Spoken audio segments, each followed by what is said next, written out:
Hello everyone, we are going to start a series of 82 key drugs in the tertiary care. First of all, the section that we will discuss is the general medicines. It will include almost 20 drugs, and the drug that we are going to discuss today is the azithromycin. Azithromycin belongs to the macrolide antibiotic class, and if we talk about its mechanism of action, it inhibits the protein synthesis by binding to the 50S ribosomal subunit.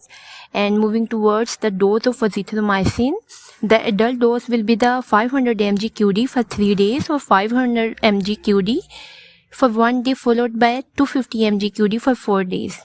And in the pediatric patients, the dose will be 10 mg per kg QD for 3 days or 10 mg per kg QD for 1 day followed by 5 mg per kg QD for 4 days. And the common brands of azithromycin are the Azomax, Zitamax and the Zezor. The indications for which azithromycin is given are the respiratory tract infections, skin and soft tissue infections, otitis media and the sexually transmitted infections. Adverse drug reactions related to azithromycin are the arthralgia, which is the joint pain, nausea, vomiting, diarrhea and the abdominal pain. Route of excretion will be the bile and the urine.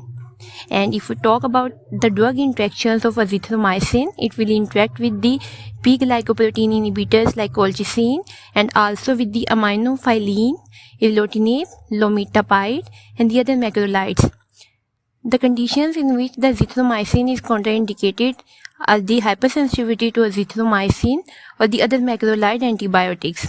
The precautions related to azithromycin is used with caution in the patients with the hepatic and the renal impairment.